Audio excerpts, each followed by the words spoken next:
कम्मम जम्मन मरणम न पावे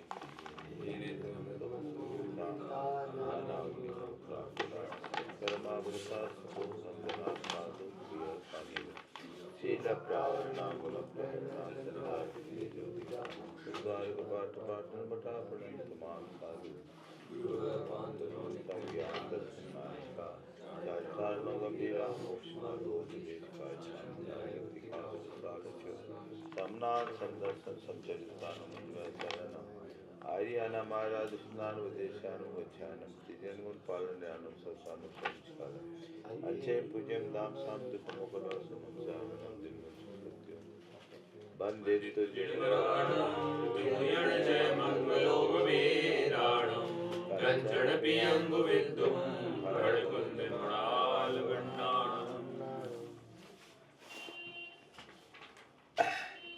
ज्ञान शुद्धि की बात चल रही थी। गाथा 836 होगी ना। ज्ञान मत के निराकरण के लिए ज्ञान शुद्धि में केवल पढ़े नहीं अपितु ज्ञान की भावना से संपन्न हो।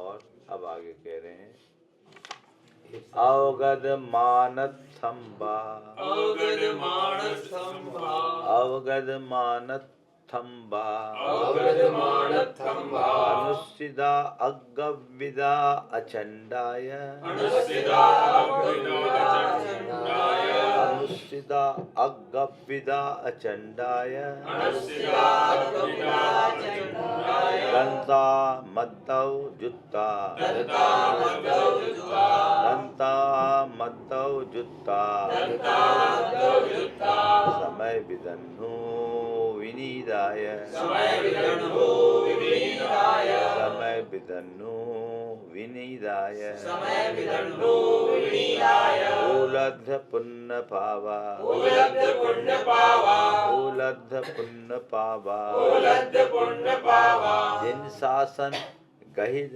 मुनिद पज्जाला जिन शासन गहिद मुनिद पज्जाला जिन शासन गहिद मुनिद पज्जाला जिन शासन गहिद मुनिद पज्जाला कर चरण संबुडंगा कर चरण संबुडंगा कर चरण संबुडंगा कर चरण संबुडंगा ध्यानो जुत्ता मुनि ह्यो होंती ध्यानो जुत्ता मुनि होती अवगत मानथंबा अनुसिदा अग्गविदा चंडाय दंता मद्दौ जुत्ता समय विदन्नु विनीदाय उलब्ध पुण्य पावा जिन शासन गहिद मुनिद पज्जाला कर चरण संबुडंगा ध्यानो जुत्ता मुनि होती। अवगत मानथंबा जो मान रूपी स्तंभ से अपगत हैं, रहित हैं। अनुसुदा अनुत्सुकता से युक्त, जिनके मन में दूसरों के प्रति कोई उत्सुकता नहीं, जो दूसरों से अपनी कभी तुलना न करते। दूसरों के प्रति उत्सुकता भी कहीं न कहीं हमारे अभिमान को प्रकट करती है। यदि हम अपना कहीं किसी से कंपैरिजन करते हैं, हम उससे अच्छे हैं या वो हमसे कमज़ोर है, हम उससे आगे हैं, वो हमसे पीछे हैं, तो ये कहीं न कहीं अभिमान को प्रकट कर रहा है। अनुसुदा उत्सुकता, दूसरों के विषय में उत्सुकता का भाव, सामान्य उत्सुकता नहीं, ज्ञान की उत्सुकता होनी चाहिए, उत्कंठा है, लेकिन किसी और के विषय में दिलचस्पी रखना ये अपने समय की बर्बादी है। इससे अपने को मतलब नहीं रखना चाहिए। कई लोग हैं जिनका यही काम है, कहाँ क्या हो रहा है कलेक्ट करते रहो, खोदते जाओ, कुरेदते जाओ, समझ गए। एक सज्जन मेरे पास मुझसे जुड़े हुए हैं बहुत अच्छे से, वो नेमा राम टेक गए, समझ गए, नया नया आदमी धर्म से जुड़ा हुआ, एक बड़ा उद्योगपति नेमावर गया, उसके हाथ हमने कमंडलू भेजे थे, ठीक है, आपका भी कमंडल उसी समय गया था। उसके बाद वो कुछ साधुओं के पास बैठा। अब वो साधु को तो जैसे मुझे देखा वैसे सबको देखा। अब वहाँ जाते ही जो साधुओं की बातचीत हुई, लौट करके आया, मुझसे जो बात कही वो सुन के मैं हिल गया। बोले महाराज जी, आप साधुओं में भी ईर्ष्या भाव होता है क्या? मैंने कहा क्या बात है? तो उसने एक दिन महाराज से बातचीत की थी, उसका वाकया सुनाया। अब हम अजमेर में थे, अजमेर की प्रभावना थी, उसने चर्चा की, वहाँ नकारात्मक प्रतिक्रिया हुई, उसका उस व्यक्ति के ऊपर। आदमी तो बड़े बड़े लोग होते हैं, पर उड़ते पक्षी के पर गिन लेते हैं, चीज़ों को ऑब्जर्व करते, कुछ बोलते थे ना। फिर हमने अगले को कन्विंस किया, आज भी वो आदमी जुड़ा हुआ है। तो ये चीज़ हमेशा ध्यान में रखना चाहिए, व्यक्ति की बातचीत के तौर तरीके से उसकी पूरी पर्सनालिटी का पता लग जाता है। तो हम लोग कभी ऐसे लोगों में रुचि न लें, और जो व्यक्ति दूसरे की कहानी सुनाने आया उससे दूरी रखे। वो तुम्हारी कहानी ले जा करके दूसरे को सुनाएगा, नई कहानी बनाएगा। ये एकदम ध्यान रखना चाहिए, समझ गए? हम कोशिश करते हैं, इसलिए देखते हो हमें तो पता ही नहीं रहता कहाँ क्या है, कौन क्या है। चलो, दंत अगप विदा, जिनमें कोई गर्व न हो, अचंडा, क्रोध रहित, चंड न हो, दंता, इंद्रियों को जो दांत करते, दांत इंद्रिय हो, इंद्री जयी हो, इंद्री जेता, मद्दव जुत्ता, मार्दव सहित, समय विधन्नु, आगम को जानने वाले अथवा आत्मा को जानने वाले, विनीदा, विनीत हो, उलद पुण्य पावा, पुण्य और पाप को जिनने उपलब्ध कर लिया, यानी पुण्य और पाप के सार को जिनने जान लिया, जिन शासन गहिर, जिन्होंने जिन शासन को अच्छे से ग्रहण किया है, मुनित पज्जाला, जिनने पज्जाल यानी समस्त द्रव्य और उनकी पर्यायों को अच्छे से जान लिया है, ठीक है। कर चरण संबुडंगा, जिनके हाथ पैर समृत हैं, यानी संकुचित है, ऐसे नहीं पांव पसारे बैठे, व्यवस्थित बैठना, समृतांग होना चाहिए, बैठने का तौर तरीका भी अपना ठीक ठाक होना चाहिए, कम से कम कभी थकान अकान के निमित्त हो भी तो उस समय पब्लिक टाइम नहीं, ऐसा नहीं कि पब्लिक के सामने पांव पसारे बैठ गए। और यदि कभी किसी शारीरिक, मान लीजिए किसी घुटने में तकलीफ है, कुछ है, तो फिर उसमें भी मर्यादा रखो। एक समय था जब मैं करीब 1.5 साल पांव मोड़ नहीं पाया, मेरे को तकलीफ थी। प्रवचन भी मैं पैर लटका के करता था, लेकिन उसके लिए मेरा एक डेस्क बना था ना, कवर हो गया, दिखता नहीं था कि पैर मुड़े। पाटे पे भी मैं ऐसे ही बैठता था तो पांव लटका के बैठता था, पर किसी को दिखा नहीं कि मैं पांव लटका के बैठा। 1.5 साल करीब चला। सतना से स्टार्ट हुआ, घुटने में मेरे को तकलीफ, हजारीबाग तक चला। तो हजारीबाग में कलकत्ता भला हो उसका, गया प्रसाद जी खंडेलवाल का, उनने मेरी एक नस दबाई, वही ठीक कर दिया। कलकत्ता तक पहुंचाए थे। हाँ, चले गए ऊपर, अजय में यहाँ पकड़ के एक, हाँ, अजय करता है, लेकिन वो है उनका बेटा है पर उसका उतना जस नहीं है।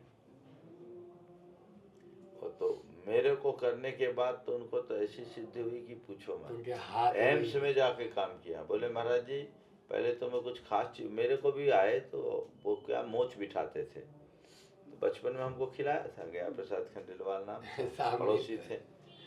तो बोले महाराज आपके पैर में क्या हुआ? 3 दिन मेरी क्रियाएं मंदिर में ही हुई, मेरी ये हालत हो गई थी कि कैंपस से बाहर नहीं गया, आहार सब इतना। तो बोले महाराज आपका पाँव कहाँ? पाँव दिखा। रात में आते थे लोग भैयावृत्ति, मैं दिनों भैयावृत्ति कराता था, मैं 2008 से भैयावृत्ति बंद किया।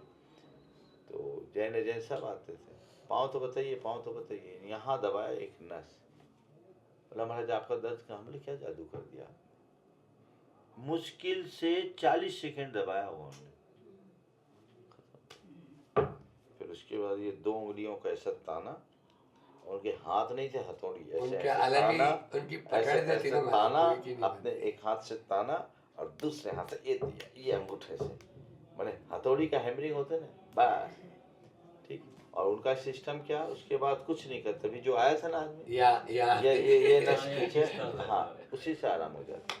हालांकि इसने तो हमको तकलीफ दे दिया है, रात में तकलीफ। उनका तो महाराज ऐसा था कि पूरा शरीर आपका फ्री कर देते थे, हम तो पहाड़ से आते कई हैं, कैंप कराया, गर्दन में होता था, कई कैंप कराया, यहाँ से किया।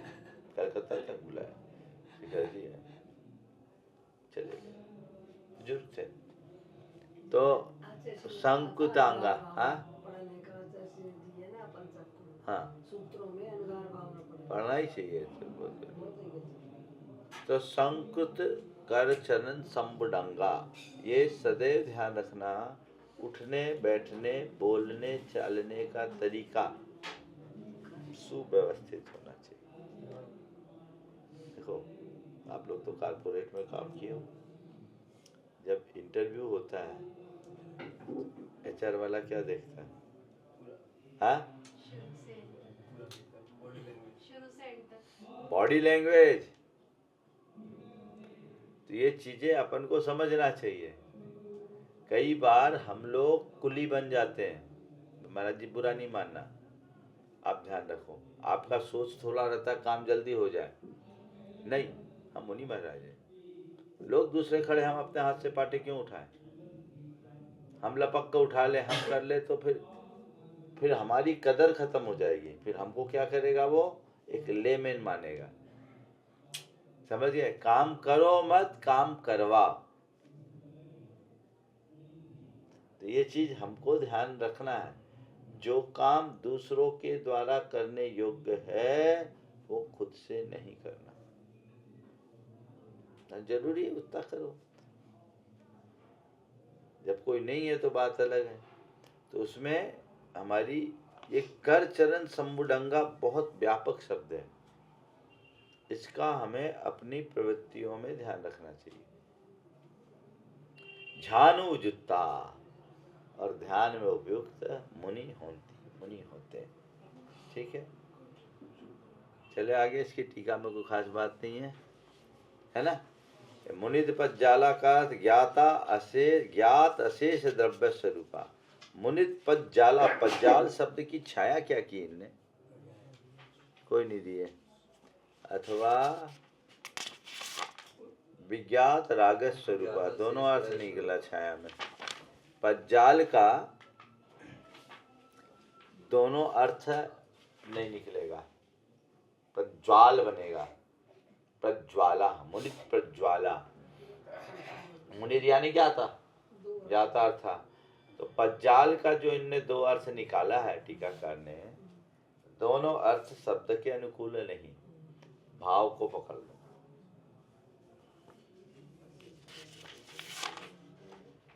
ते छिन्न नेह बंधा, ते छिन्न नेह बंधा, ते छिन्न नेह बंधा, ते छिन्न नेह बंधा, नेहा अपनो शरीरम में, निन्नेहा अपनो शरीरम में, निन्नेहा अपनो शरीरम में, निन्नेहा अपनो शरीरम में, न करन्ति किंचि साहु, न करन्ति किंचि साहु, परिसंठप्पम शरीरम में, परिसंठप्पम शरीरम में। ते छिन्न नेह बंधा, निन्नेहा अपनो शरीरम में, न करन्ति किंचि साहु, परिसंठप्पम शरीरम में। ते साहु छिन्न नेह बंधा, जिन्होंने स्नेह के बंधन को छेद दिया।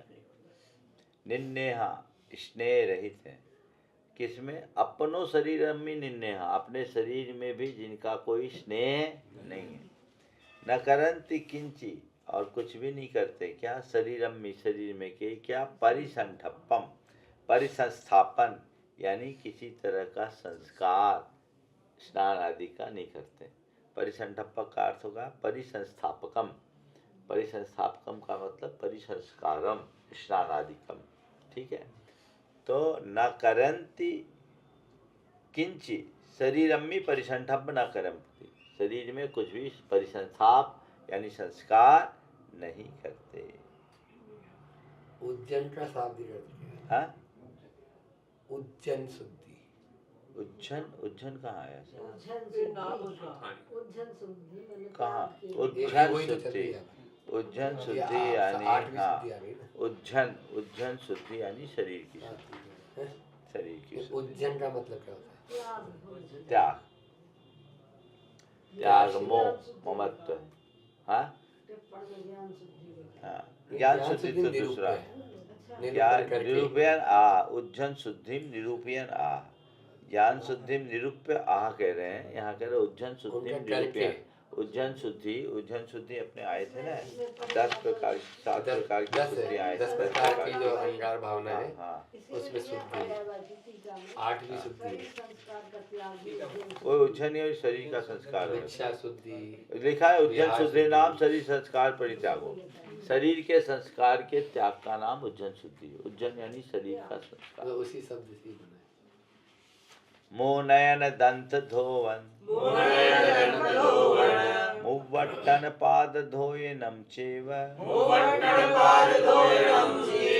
संवाहन परिमद्दन शरीर संठावनम सब्बम धुवन वमन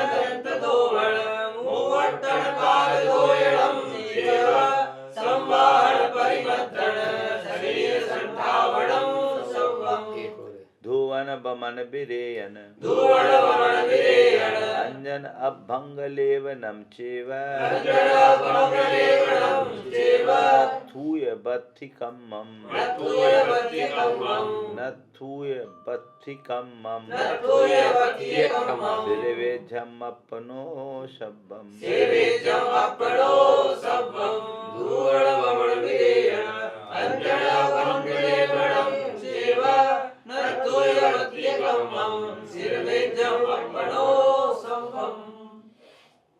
मुँह धोवन नयन धोवन दंत धोवन मुख नेत्र और दांतों को धोना। उपवट्टन उपवर्तन उपटन लगाना। पाद धोयनम पांव धोना। संवाहनम पदयो संवाहनम च गुण रागात बोलते हैं। व्यापत्ति व्यापनोदः संवाहन। संवाहन यानी दबाना। किसको दबाना? पाँवों को दबाना। परिमद्दन पूरा मालिश कराना। ये क्या है? शरीर संठावनम सब्बम शरीर संस्थापन। ये सब शरीर का संस्थापन है यानी संस्कार है।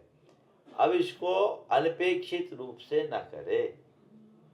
जितना बन सके आप शरीर के संस्कार से मुक्त रहो। अभ्यास बनाओ। भावना रखेगी करना ना। देखो दो चीजें होती है, एक रिक्वायरमेंट एक हैबिट। हमारा अनुभव ये बताता है कि शरीर की आदत बन जाती है। जैसे पहले जब हम शुद्धि करके जाते थे चौके में, तो आहार के टाइम में मुंह में खुजलाहट होती थी, मुंह धोना है निकलने के पहले। अब हमने बंद कर दिया तो कुछ नहीं होता, हम सीधे चौके में हाथ धोते हैं, यहाँ से तो कुछ लेके नहीं जाते। इसी तरह अभी जैसे विहार करके आते हैं तो विहार करने के बाद पाँव धोने की आदत है, तो 5-6 किलोमीटर भी चलेंगे तो ऐसा लगेगा कि पैर धोना है। वहाँ पर वैसी खुजली जैसी होने लगती है, तले में लगने लगती है। माने ये क्या हो गई? ये हैबिट। इसी तरह जिनकी वैयावृत्ति की आदत है, तेल लगवाने या लगाने की आदत है, टाइम पर तेल लगाने की शरीर मांग करेगा। दर्द हो ना हो, तकलीफ हो ना हो, इसलिए त्यागी को क्या करना चाहिए? हैबिट नहीं बनना चाहिए। रिक्वायर्ड है करके निपट लो। औषधि जैसे है वो। माने ये एक प्रकार के परावलंबन है ना। आदत बन गया तो आदत बन गई। हमने कई साधुओं को देखा है जिनकी दिन में 3-4 बार वैयावृत्ति की आदत रही, और किसी दिन कोई नहीं मिले तो परेशान हो जाए। तो वो आदत कभी मत बनाओ वैयावृत्ति के मामले में। रिक्वायर्ड है, खत्म करो। और दूसरा देखो, हम गृहस्थों को देखो, एक टाइम भोजन करने वाले बहुत सारे गृहस्थ हैं, अष्टमी चतुर्दशी उपवास करने वाले गृहस्थ हैं, अपने समान मेहनत करने वाले गृहस्थ हैं, काम ये वृत्ति कराते हैं। तो हमें कितना वैयावृत्ति कराना? लोगों को जोड़ने के लिए वैयावृत्ति है, ठीक है। जैसा आचार्य करते थे ना, तलवा घिस लो, उससे ऊपर हाथ नहीं लगाने देते थे। वो भी कहीं कहीं छोड़ देते थे 10 दिन 15 दिन। जो आप लोग तंग करते थे, हम लोग के घर में तो रोज होता था, लेकिन तलवा गाना कभी तकलीफ हो तो भले पीछे ऊंचे हो जाए। नहीं, वो आदत, वो बोलती थी आदत मत बनाओ। वही तो मैं बोल रहा हूँ, ये आदत क्या है, जैसे सुबह एक आदत है, शौच के बाद जो घर में था, आंख धोने की आदत थी। पहले तब मुंह में पानी करके करते थे, अब मुंह में पानी नहीं भरते हैं, मुंह फुला लेते हैं और 8-10 छींटा आंख को देते हैं, उससे रोशनी अच्छी रहती है। ऐसा बचपन से ये उपचार है, कर सकते जैसे महाराज त्रिफला से धोते हैं, हैं। सामान्य से पानी ये से उपचार ठंडे पानी है। से। नेत्रों की ज्योति अविरल बनी रहे, लेकिन वो भी छोड़ा जा सकता है, निषेध नहीं, लेकिन अनुभव ये बताता कि होता उसमें कुछ बीच बीच नहीं, में गैप दो, जैसे आप बोलते हो ना। होता कुछ नहीं है। हमने तो पहले ब्रह्मचर्य अवस्था में आपको देखा कि आप नरेंद्र बंद मोदी कर- आज भी चश्मा लगाते हैं और रोज त्रिफला से धोते हैं।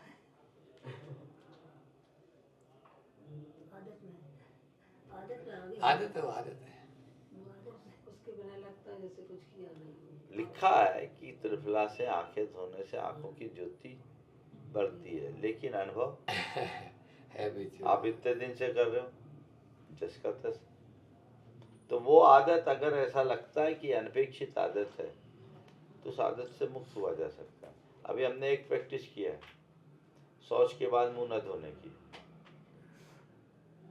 पैर धोते हैं, हाथ धोते हैं, हाँ जरूरी कहा है। जैसे आँख का मल वगैरह है, हाँ, आँख मल है, अक्षी मल है, उसे धोना साफ करना। कोई जरूरत नहीं है। अब आप चेहरे की आप उसको सही है ना, जल मल लिप्त गत्तो।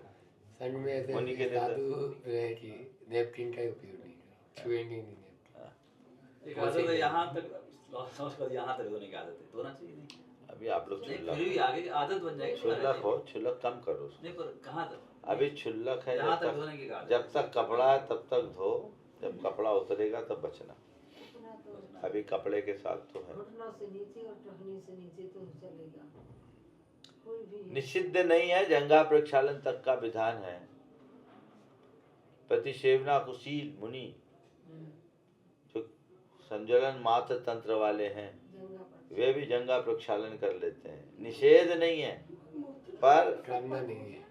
जब रिक्वायर्ड हो। आवश्यकता है। क्यों करना? बिना रिक्वायरमेंट के करने से कोई फायदा नहीं है। अब देखो, धूबन, शरीर को धूप देना, बमन करना यानी बमन कराना, हो जाना अलग बात है। विरेचन, अंजन, आंखों में अंजन डालना, अभंग, पूरे शरीर का अभ्यंग मर्दन करना, लेपन, लेप लगाना, ये सब आयुर्वेद की क्रिया है। नथुई, नस्य देना, बत्ती, बस्ती कर्म करना, सिरवेधन, शिरोधारा करना, ये सब क्या है? अपनो शरीर संठावना, शरीर का संस्थापन लगा सकते, निषेध नहीं है। दवाई के रूप में गुरुजी ने लगाया ना, तो यहाँ नहीं करते। नहीं, ये नहीं करते, नहीं, ये नहीं लिखा कि ये नहीं करते। ये कह रहे कि ये शरीर का संसार संसार है करना नहीं है। और संस्कार नहीं करते, लगाए तो लेकिन लगाए, औषध उपचार औषध करेंगे। के रूप में। पटड़े पटड़े चला। घर में तो औषध है। ज्ञान अंजन हाँ। से ला गया चक्षु वो में मिलेगा। हालांकि कहीं शास्त्र में विधान नहीं है अंजन लगाना, अब तो बंद कर बहुत दिया। सारे साधु नहीं लगाए थे। हाँ? नहीं इधर आओ। पहले चरण में चीजें बहुत थी, अब तो वो कम हो गई। अभी पंचकर्म वाले, केरल वाले करते हैं ऐसा। आर्टिफिशियल आती है, आजकल तो हर चीजें रेडियो डाल लगी ना, तो वो लगा शिरोधारा भी जरूरत पड़ेगी तो करना। ये उपचार है, निषिद्ध नहीं है। हाँ। पर इनमें भी जितने कम में बने, जहाँ आवश्यक हो उतना ही करो, तो अपनी मजबूती है। कर रहा है कोई तो इसको हीन दृष्टि से मत देखना, और नहीं कर रहे तो उसका अभिमान भी मत करना, लेकिन भाव ये रखो कि ये छूटे बस। धूपन का मतलब स्टीम हो गया। हाँ, धूप लेना है, स्टीम लेना। धूप अलग ही होता है। ये वो तो स्नेहन धुनी देते, धुनी पंचकर्म में अजवाइन आता है की वो धुनी तो, देती है। स्टीम तो। हाँ, स्नेहन न स्वेदन, स्वेदन कहलाता है। पसीना लो। पसीना जो भाप वाला है ना, स्वेदन। दांतों के स्वस्थ रखने के लिए दंत धोवन करते हैं, तो अदंत धोवन उसमें बाधित नहीं होता। लेप है, अच्छा, इससे एक बात पूछा था, लेप लगा सकते हैं। तो आचार्य ने कहा था कि रगड़ो मत, लेकिन पायरिया अधिक बहुत हो जाए। मुझे लगभग 20 साल तक दांतों से खून आते थे, मसूड़े से बहुत, कई बार अंतराय हुआ।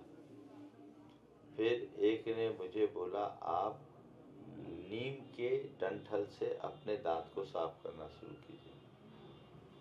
तो मैं अब नीम के तिनके से दांतों में जो कुछ फंसा होता है, मुझे 5 से 7 मिनट रोज लगता है दांत साफ करने में।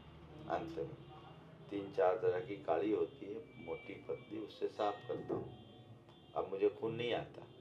और एक दूसरा उपचार दिया, सरसों के तेल में नमक, केवल नमक या केवल नमक, हल्दी? हल्दी नहीं, हल्दी से मुंह पूरा पीला हो जाता है। सुनित बात सोट कुछ नहीं, केवल सरसों तेल और नमक। हल्दी पहले कुछ नहीं, ये जो मैं अपना अनुभूत जो बोल रहा हूँ सुनो।